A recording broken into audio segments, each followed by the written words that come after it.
പോട്ടെ, നിങ്ങൾക്ക് വേറെ ലഹരി ഒന്നുമില്ല. അല്ല സാർ, നിങ്ങൾ കല്യാണം കഴിച്ചില്ല? അല്ല, നിങ്ങൾ കഴിച്ചാ? നിങ്ങൾക്ക് വേറെ ലഹരി ഒന്നുമില്ല. കല്യാണം കഴിച്ച ഒരാളെന്ന രീതിയിൽ നിങ്ങൾക്ക് ഭാര്യനെ ആലോചിക്കുമ്പോൾ എന്തെന്നാ തോന്നുന്നത്? ഭാര്യനെ ആലോചിക്കുമ്പോൾ കാണണം കാണണം എന്നെങ്ങനെ തോന്നുന്നുണ്ടാ? നമ്മളെ കൺസെപ്റ്റ് പ്രകാരം ഭാര്യനെ ആലോചിക്കുമ്പോൾ കാണണം കാണണം എന്ന് തോന്നുന്നുണ്ട് എങ്കിൽ ഭാര്യ ലഹരി ആവണം. അല്ല, നിങ്ങൾ കല്യാണം കഴിച്ചല്ലേ, ഭർത്താവിനെ ആലോചിക്കുമ്പോൾ കാണണം കാണണം എന്ന് മുട്ടുന്നുണ്ടാ? അങ്ങനെയാണെങ്കിൽ ഭർത്താവ് ലഹരിയാണ്. മക്കൾക്കോ ബാപ്പേനെയും ഉമ്മേനെയും കാണണം കാണണം എന്ന് മുട്ടണം. 4 പേർക്കും വീടിനെ കുറിച്ച് ആലോചിക്കുമ്പോൾ സന്തോഷം ഉണ്ടാവണം. അങ്ങനെ സന്തോഷമുള്ള ഏത് വീട്ടിലാണ് ആത്മഹത്യ ഉണ്ടാവുക? അങ്ങനെ സന്തോഷമുള്ള ഏത് വീട്ടിലാണ് ഡൈവേഴ്സ് നടക്കുക? ശരിയല്ലേ? അപ്പൊ സ്വാഭാവികമായിട്ടും ഇവിടെ ലഹരി എന്ന് പറയുന്ന കൺസെപ്റ്റ് വീട്ടിൽ നമ്മളെ കുടുംബത്തിലില്ല. ഭാര്യ എന്നെല്ലാം പറയുമ്പോൾ എല്ലാവരുടെ മുഖം അങ്ങ് കരുവാളിച്ചു. ഭർത്താവ് എന്ന് പറയുമ്പോൾ ഒരാൾ പറയും അങ്ങനെ, മനസ്സിലായില്ലേ? കഴിഞ്ഞ ദിവസം എന്നോടൊരു ഭാര്യ പറഞ്ഞു പറയാ, മരിച്ചോട്ടെ, എന്റെ ഹൃദയത്തിന് ഏറ്റവും വേദനിപ്പിച്ച ഒരു വർത്താനാണ്, എന്റെ ഭർത്താവ് മരിച്ചു പോകുന്ന എനിക്കിഷ്ടം. അത്രയേറെ ഉപദ്രവ മനുഷ്യനെ കൊണ്ട്. 2 ദിവസം കഴിഞ്ഞപ്പോ വീണ്ടും ഒരു അമ്മ വന്നിട്ട് പറഞ്ഞതെന്നറിയോ, എന്റെ മകനെ കൊണ്ടൊരു രക്ഷയില്ല, ഇങ്ങനൊരു മകൻ ജനിക്കണ്ടായിരുന്നു, പ്രാർത്ഥനയോടുകൂടി ജനിച്ച കുട്ടി, ഇവനിപ്പം മരിക്കണം എന്ന് എന്റെ ആഗ്രഹം. ഈ ഒരു സമൂഹത്തിലാണ് നിങ്ങളും ഞാനൊക്കെ ജീവിക്കുന്നത്.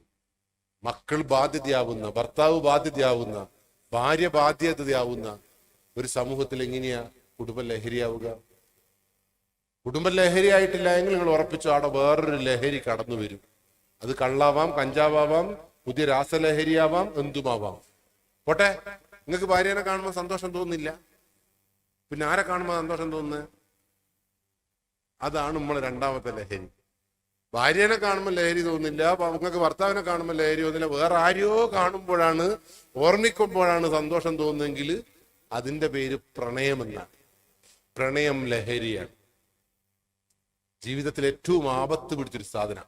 18 വയസ്സ് വരെയുള്ള പ്രണയമാണ് ഈ കുടുംബം അല്ലെങ്കിൽ ഈ നാട് നേരിടുന്ന ഏറ്റവും വലിയ പ്രശ്നം. ശരിയാണോ തെറ്റാണോ?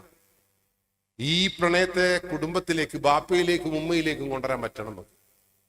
അതുകൊണ്ട് ഇവിടുത്തെ പ്രശ്നം എന്നാ, ഇപ്പോ കള്ളും കഞ്ചാവും ഒന്നുമില്ല ഇവിടുത്തെ വിഷയം. മക്കളെ എങ്ങനെ പോറ്റണമെന്നറിയാത്ത രക്ഷകർത്താക്കളാണ് ഈ നാടിന്റെ ശാപം.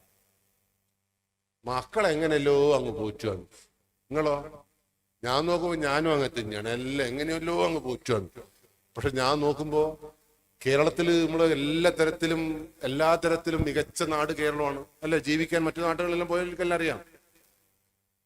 ഇവിടെ സാമ്പത്തികമായിട്ട് നമുക്ക് വലിയ പ്രശ്നങ്ങളൊന്നുമില്ല. അളോഹരി വരുമാനം നല്ല എണ്ണമുള്ള ഒരു സംസ്ഥാനമാണ് കേരളം. ഇവിടെ ഇപ്പൊ എന്റെ മുമ്പിലിരിക്കുന്ന ആളുകളെ പണക്കാരനും പാവപ്പെട്ടവനും കണ്ടാൽ മനസ്സിലാവുമോ? ഇല്ല. നമ്മുടെ സംസ്കാരം അങ്ങനെയാ. വേറെ ഏത് സംസ്ഥാനത്ത് പോയാലും പാവപ്പെട്ടവനും പണക്കാരനെയും കണ്ടാൽ മനസ്സിലാവും. ശരിയല്ലേ? ഇവിടെ തീരെ മനസ്സിലാവില്ല. അതാണ് നമ്മളെ സംസ്കാരം, നമ്മളെ ആ സാമ്പത്തിക ചുറ്റുപാട് എന്നൊക്കെ പറയുന്നത്. പക്ഷേ ഇങ്ങനെയൊന്നും മനസ്സിലാക്കാൻ പറ്റുന്നില്ല എങ്കിലും കുട്ടികളെ മനസ്സിലാക്കാൻ എന്റെ മുമ്പിലിരിക്കുന്ന ആർക്കും പറ്റിയിട്ടില്ല എന്നാ ശരി. നിങ്ങളെ മക്കളൊന്നും ആപത്തപ്പെടൂല എന്നാണ് ഞങ്ങൾ വിശ്വസിക്കുന്നത്. ശരിയല്ലേ? എന്നാ കേരളത്തിലെ അവസ്ഥകൾ വളരെ നമ്മളൊന്നും ചർച്ച ചെയ്യപ്പെടാത്ത കുറെ പ്രശ്നങ്ങളുണ്ട് ഇവിടെ. ഇന്റർനെറ്റ് അവകാശമാക്കിയ സംസ്ഥാനം കേരളമാണ്. ഏറ്റവും മികച്ച ആരോഗ്യമുള്ള സംസ്ഥാനം കേരളമാണ് അല്ലേ? അതിലൊക്കെ പ്രവാസിന്റെ പണത്തിന്റെ ഒക്കെ മൂല്യമുണ്ട് കേട്ടാ. നമ്മളെല്ലാം ആശുപത്രിയെല്ലാം വരുന്നത് എങ്ങനെയാ അല്ലേ? അങ്ങനെ പ്രവാസികളുടെ സമ്പത്തൊക്കെ ഇവിടെ ഉണ്ട്, നല്ല എഫക്റ്റും ഉണ്ട്. അതുകൊണ്ട് തന്നെ അമേരിക്കയിലെ അതേ തരത്തിലുള്ള നിലവാരത്തിൽ ജീവിക്കുന്ന മനുഷ്യന്മാർ അവനും വിടാം. നിങ്ങൾക്ക് ഊരവേന്യവും മുട്ടുവേന്യവും ഒന്നും നോക്കണ്ട, ആരോഗ്യത്തിൽ നമ്പർ 1 നമ്മൾ തന്നെയാ പോലും. അമേരിക്കയിലെ ടെക്സാസ് നഗരത്തിന് സമാനമാണ് പോലും നമ്മൾ ആരോഗ്യം. ബുദ്ധിയിൽ നമ്മൾ ഭയങ്കര ആവുന്നു. ഇന്റർനെറ്റ്, ഡിജിറ്റൽ മൊബൈൽ ഫോൺ ഉപയോഗിക്കുന്ന കാര്യത്തിൽ നമ്മൾ ഭീകരന്മാരാവുന്നു. ഏറ്റവും കൂടുതൽ ഡിജിറ്റൽ സംവിധാനത്തെ ഉപയോഗപ്പെടുത്തിയ സംസ്ഥാനം കേരളം. അങ്ങനെ എല്ലാ തരത്തിലും ആരോഗ്യത്തിൽ, വിദ്യാഭ്യാസത്തിൽ, സംസ്കാരത്തിലൊക്കെ നമ്മൾ 1ാം സ്ഥാനത്ത്. അഭിമാനമില്ലേ നിങ്ങൾക്ക്? ഇല്ലേ? പക്ഷേ നിങ്ങളും ഞാനും ചർച്ച ചെയ്യാൻപ്പെടാത്ത കുറെ കാര്യങ്ങളുണ്ട്.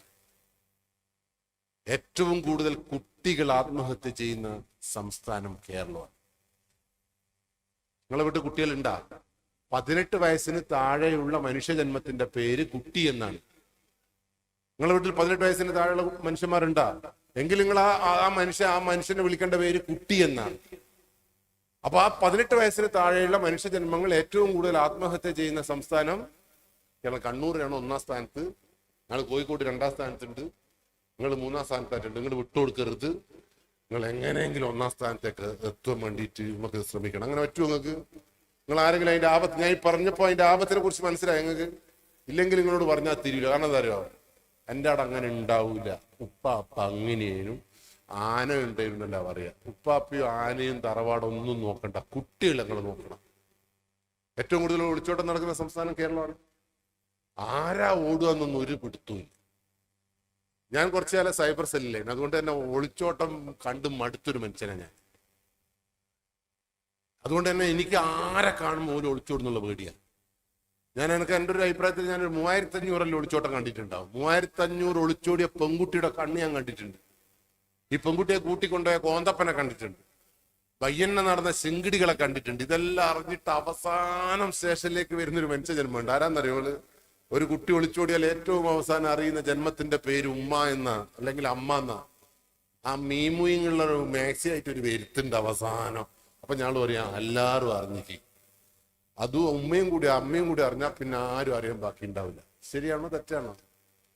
അതുകൊണ്ട് എനിക്ക് ഈ ഒരു അവസ്ഥകളെ വീട്ടിലേക്ക് അങ്ങനെ കരഞ്ഞു വരുന്ന ഒരു അമ്മയെയും ബാപ്പയും എനിക്ക് കാണാൻ ഇഷ്ടമല്ല. അങ്ങനത്തെ 3500 ആളെ കണ്ണ് കണ്ടതാണ്. അങ്ങനെ കണ്ണ് കണ്ട് ഞാനിപ്പോ നിങ്ങളെല്ലാം നോക്കുമ്പോ ഇല്ലേ, ഒളിച്ചോടിയ മുട്ടിയ കുറെ ആളുണ്ട് കേട്ടാ. ഞാൻ പിന്നീട് ഉസ്താദോട് പറഞ്ഞുതരാം ആരല്ല. ഒളിച്ചോടിയ മുട്ടിയ കുറെ കണ്ണുകളുണ്ട്. അതുകൊണ്ട് ഒളിച്ചോട്ടം നിങ്ങളെ വീട്ടിൽ വന്നാലേ നിങ്ങൾക്ക് അതിന്റെ വേദന മനസ്സിലാക്കാൻ പറ്റും. ആ വേദന ദിവസവും കാണുന്നവന്റെ പേര് പോലീസുകാരെന്ന. ഞാൻ എൻ്റെ വീട്ടിൽ എൻ്റെ ഭാര്യയോട് പറയും, ഭാര്യയെ ഇന്നും പോയിക്കടാ. ഓള് പറയുന്ന വർത്താനം എന്താ പറയുക, പോവൂലേ? ഓൾ അച്ഛൻ പണ്ട് അങ്ങനെയും അമ്മ പണ്ടം പയ്യിൽ നിന്നുള്ള നിങ്ങൾക്ക് അറിഞ്ഞൂടെ? ഇങ്ങനെ ഓക്ക് ലോകത്തെ എല്ലാ കഥയും അറിയാം. അമ്മാവന്റെ കഥയും ഉമ്മേന്റെ അങ്ങനെ കഥയും. പക്ഷേ എൻ്റെ വീട്ടിൽ അങ്ങനത്തെ ഒരു സാധനം ജീവിക്കുന്നുണ്ട് എന്നുള്ള ആലോചിച്ച. അതുകൊണ്ട് എനിക്ക് നിങ്ങളെല്ലാം കാണുമ്പോൾ പേടിയുണ്ട്. അപ്പൊ ഈ ഉമ്മ എന്നെ നോക്കിയിട്ട് ഇഞ്ഞെന്തിനാ എന്നെ നോക്കി പറയുന്നത്, ഞാനെവിടെ ഓടുന്നെന്നാ ഈ ഉമ്മ പറയുന്നത്. ഉമ്മ എനക്ക് നിങ്ങളെയും വിശ്വാസിക്കാം. കാരണം എന്താ അറിയോ, എൻ്റെ സ്റ്റേഷനിൽ കഴിഞ്ഞ ദിവസം നടന്ന ഒളിച്ചോട്ടത്തിന് ശേഷം എനിക്ക് പേടിയാണ്. എൻ്റെ സ്റ്റേഷനിൽ നടന്ന ഒളിച്ചോട്ടത്തിൽ ഒളിച്ചോടി അമ്മയുടെ പ്രായത്തിൽ എന്നറിയുള്ളൂ 83 വയസ്സ്. കൂട്ടിക്കൊണ്ടുപോയ കാമുകന്റെ വയസ്സ് 87. എല്ലാവർക്കും അവസരമുണ്ട്, മനസ്സിലായില്ല? അതുകൊണ്ട് ആരും പേടിക്കണ്ട. അതുകൊണ്ട് എനിക്ക് പേടിയാണ്. നിങ്ങളല്ലേ ഇപ്പൊ ചിരിച്ചില്ലേ? നിങ്ങൾക്ക് എന്തെങ്കിലും പേടിയില്ല? നിങ്ങളെ വീട്ടിൽ 83 ഇല്ലേ? ആ 83 ഒളിച്ചോടിയാൽ എങ്ങനെയാ ഞങ്ങൾ അതിന്റെ ഫേസ് ചെയ്യാൻ നിങ്ങൾ ആരെങ്കിലും ചിന്തിച്ചിട്ടുണ്ടാ? ആ 87 പോയാൽ എന്താ? ഞാൻ കണ്ട കാഴ്ച ഈ 83നും 87നും 5 മക്കളുണ്ട്, 10 മക്കളുണ്ട്. എല്ലാം 40 to 60 വയസ്സിനിടയിലുള്ള. ഇവരൊക്കെ സ്റ്റേഷന്റെ പരിസരത്ത് വന്നിട്ട് ഇങ്ങനെ ഉരുണ്ട് കളിക്കുന്ന നിങ്ങളൊന്ന് കാണണം. സാറ് ചോദിച്ചല്ല എന്തേനും ഇവർക്ക് അമ്മ ഒളിച്ചോടി അല്ലെങ്കിൽ ഉമ്മ ഒളിച്ചോടി എന്ന് പറയാൻ പറ്റുന്നുണ്ടാ? നിങ്ങളൊന്ന് ആലോചിച്ച് നിങ്ങൾക്ക് പറയാൻ പറ്റുമോ? എൻ്റെ ഉമ്മ ഒളിച്ചോടി, ഹാപ്പി ഒളിച്ചോട്ടം, മഹിള എല്ലാവർക്കും ബിരിയാണി കൊടുക്കാന്ന് പറയാൻ പറ്റുമോ?